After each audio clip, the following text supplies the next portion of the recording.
Well, good evening. I'm Robert A. Wilson with Cowboy Wisdom. I'm a hypnotherapist, NLP practitioner, timeline coach,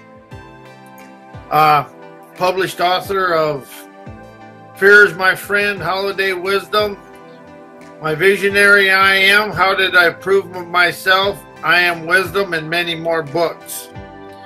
Sorry for the late start, but I had a little go around with the razor, and it didn't want to stop doing what it was doing. So anyway, but tonight I want to talk about how I taught myself poverty consciousness. And what I'm really talking about here is we have been taught poverty through history, the school system, life, the depression, and many other things. But what I'm open to tell you is everybody thinks money is the barometer of life, and money is an energy of an outcome. But here's the thing, we don't understand that people are the economy generators.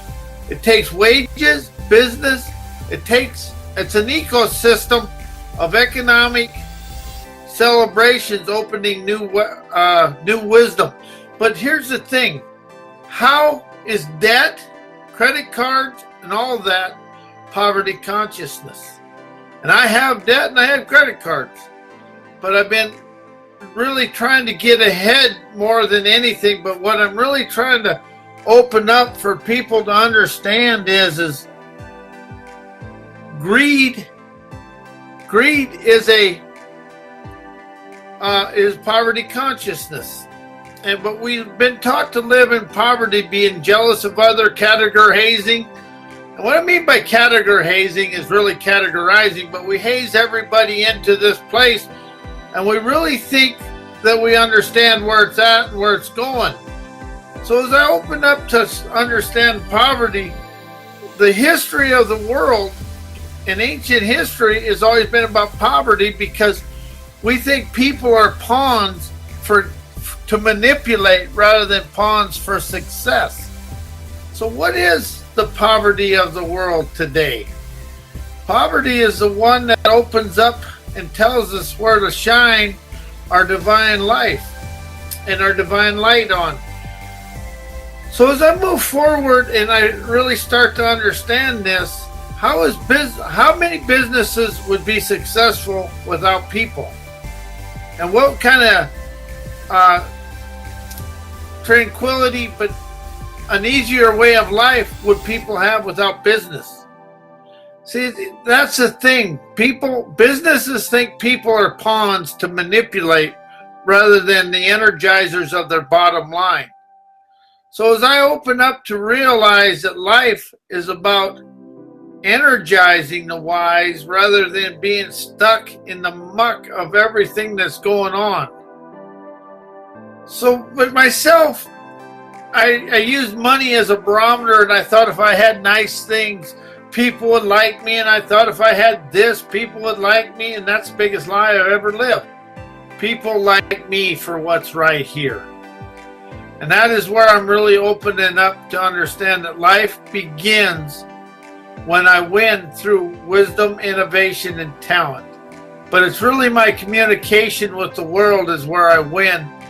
And I always will move forward, but it's being willing to see the world expand of wisdom rather than me being stuck in the muck of me thinking money runs my life. And how is the world, people's lives run by money rather than by wisdom and innovation, talent, and money as the energy of the outcome? But poverty is throughout the world. For power, people want power, and they want the power of what they think money gets them. But how many powerful people have had money and ended up crossing the river in a very unsavory, time-like manner? So as I open up to see this and understand that poverty is debt, and it's about entitlement, it's about everybody wanting more for less. It's about the world and people unwilling to pay their way forward. And that is something I've done, and I always do, but I really thought I was paying my way forward, but I was really trying to please others to get something for nothing. And that is a big awakening for me right there. But how are we the talent of the world? And we are the prosperity of the world, people, but our wisdom and innovation are the wealth of the world, but we're afraid to admit and look at ourselves because it's easier to try to follow somebody and let somebody else do it for us. Oh, have I been guilty of that one. So when I can let go of all this and get into this, but how is war a poverty consciousness rather than being able to communicate to the other countries? Violence is probably the lowest form of communication there is, and I've used it and I've done it, and I've never been proud of it, but I've opened up to understand. Whenever I have a negative thought about somebody or I want to do something, now I have instant repercussions. Like this little mark right here, that was a negative thought about somebody. My karma now, when I stop being in the inspirational flow and start getting into the vengeful flow, this happens. And it happens instantly now. So my karma and my spirit are right in line with where I'm going. So now I can really allow myself to expand of new understanding that poverty is self-taught, and it's taught to us to keep us in a competitive mode, goading ourselves into thinking somebody else has more than us, and we all have equal because the equal is right in here. And that is where people stop and just become unaware of their talents. But I got a new word. It's called awareness. M-I-N-T. It's an aware M-I-N-T. And that is a sophisticated, sweet savvy of ourselves sees adventurous, visionary vitality, yesing my game of life. But we sabotage ourselves by not always thinking about the money rather than the enjoyment of life. And that is something I've allowed to steal my life. A lot of it is thinking money over enjoyment, pleasure, and having fun. And there's a lot of people out there that enjoy their 40-hour week and just enjoy life. But the powers to be don't understand. Not everybody wants to work 27 hours a day. They want to enjoy life. How many of the people that are running and gunning and have everything are really enjoying life?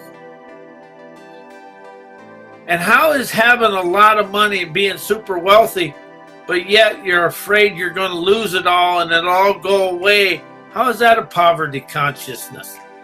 How do we live in poverty thinking we're wealthy? That is something I have to ask myself, because it's the power of my questions open up the power of me to see my majestic, enterprising energy enlighten myself, but enrich my willingness to step into the world and see the world as prosperity rather than as poverty. But how many of us look at the world and say, oh my God, I don't have the money for this, I don't have the money for this, and we're afraid to enjoy the moment and enjoy the present of today. Because the now is a natural, optimistic willpower to enjoy life. But how does poverty and the poverty consciousness we've taught ourselves and the pillage and plunder attitude we can all have without admitting, stop us from living our desired life? So as I open myself up to understand, I taught myself poverty, but also I grew up in a circle of influence from the 30s. And how did the 30s still have power over us today. And how is it that as soon as the economy heats up and everybody's starting to do good, the elite bankers and the bankers of the world and all the money people say, oh, inflation, recession's on the way. How do they keep us living in the fear of recession? And how is inflation and all that just man-made fear? I don't know whether it is or not, but it's a question to ask. But how do the elite bankers of the world still control all of us without any of us knowing we're doing that? The elite bankers, I'm talking about the secret people of the world that we think that don't exist but do exist. How do they write the school system to keep us, to control us, and to keep us in fear of expanding out of where we're at? How has everybody taught us there's never enough for everybody? There's only enough for a few. So we end up fighting and getting into pillage and plunder and all that. And how is war, how is history nothing more than pillage, plunder, famine, and recessions and poverty? Because it never talks about the good times. It only talks about the wars and the people, the tyrants, and how tyrants got this, and then the tyrants, they put tyrants in power, and then we take them out. How is that poverty? How is the world, all the education systems, the college education, teach arrogance and control and poverty consciousness because the people that own business never think there's enough? And then they've got a right to all their money. It isn't the money. It's once they get up there, they think everybody should bow down to them rather than put them in as their equal. And we're all equal in the heart and spirit. It's those that are willing to go forward, but it isn't the willing to be successful. It's how you act and enter with other people after you become successful. How do wealthy people become arrogant and smug and don't think anybody anybody with a blue collar in the blue collar world should talk to them? How does college education talk down to people and really think that being I'm college educated, I am better than somebody? You are more educated, but some people have more experience that'll teach you how to move your life forward. But if you look at the elite bankers, right now the economy's going good, but if you read people saying recession's coming, inflation, there's wage pressures. Well, wages actually help generate the economy, and wages are part of the economy. Wages are the weekly money flow into the world, and business profits come from people buying their products. And that is something that's never taught in school. They kind of keep that under, and you have to figure this out for themselves, for ourselves. But how is the world and the banking system always, are the money people, the economists always saying inflation, deflation? They're always putting a fear out there. And all fear, all that is a poverty consciousness controlling people, making them afraid of the wealth of the world. I have a long ways to go to get to all this, but I'm really understanding the elite bankers of the world control the money flow, but they also control the education systems. And so when the bankers control it, or the lead economists of the world, how is that going to close us down to think we have to be this or have to be that, rather than just be ourselves and use our wisdom, innovation, and talent to move our life forward? I admit to me, I taught myself poverty, and I lived in a impoverished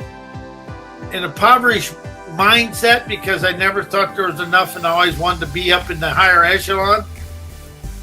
And I've always been in the higher echelon because I always had me, my talents, wisdom, innovation, and all that, and my listening abilities. But it wasn't until I opened my listening abilities I moved myself forward. It's the fear of the media puts forth, and all the economists. You listen to this is this is it, that, and science says this. But how does science get their new wisdom from the unknown, unseen, and unexplainable?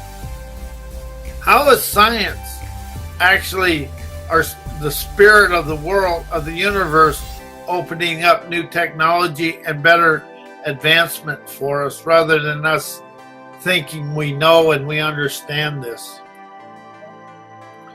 But poverty consciousness is self-taught, self-ingrained, so we feel the pain and control of outside sources. And that is what happens when we stop looking internally for the innovation and new trend-setting energies that will revolutionize the world. It's individuals communicating like they did before we had telephones and all this. People had to communicate, and they had to go over to somebody and talk to them rather than just text them. How has technology and computers actually stolen the communication abilities of the world and of people? I know it has me.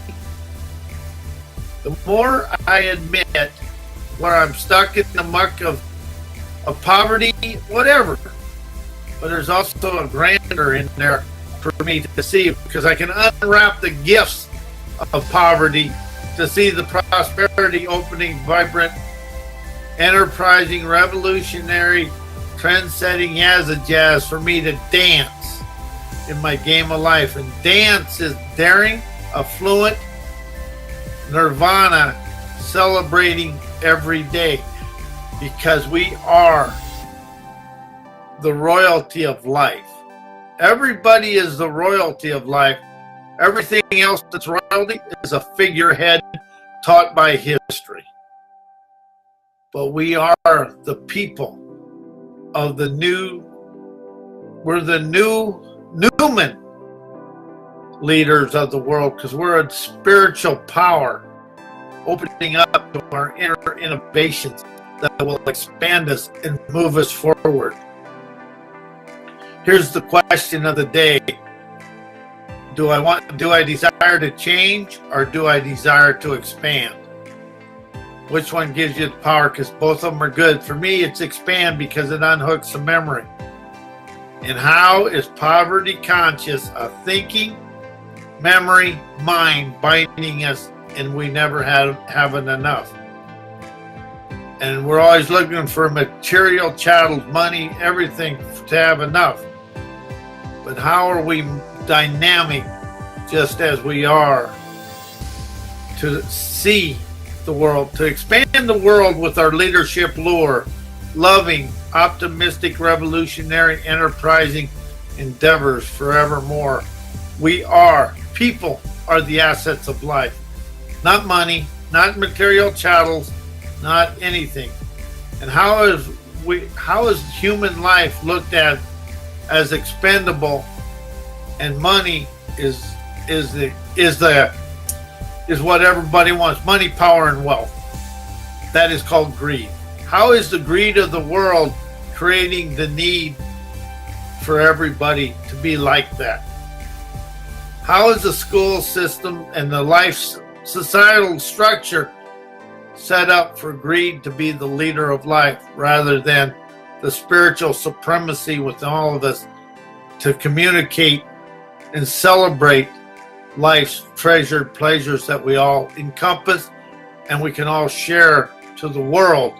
And I don't mean give, I'm saying share. Wisdom of people is the wealth of the world. The wisdom, the heart, the soul, but it's the experiences people are willing to share with the world is the wealth of the world to expand people's lives.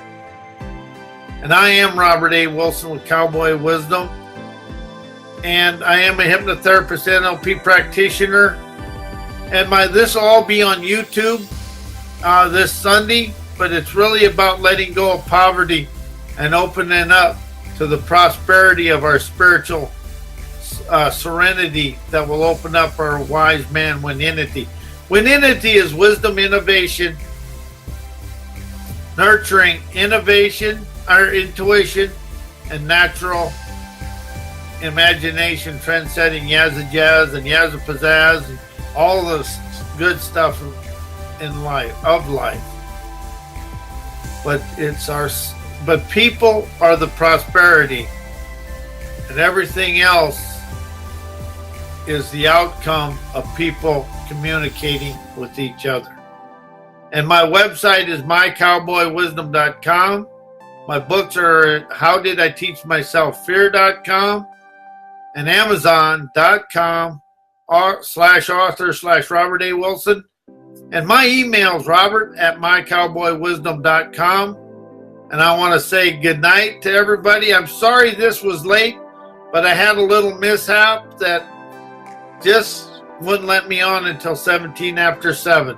So I want to thank you, and I'm going to say good night, and everybody have a blessed weekend.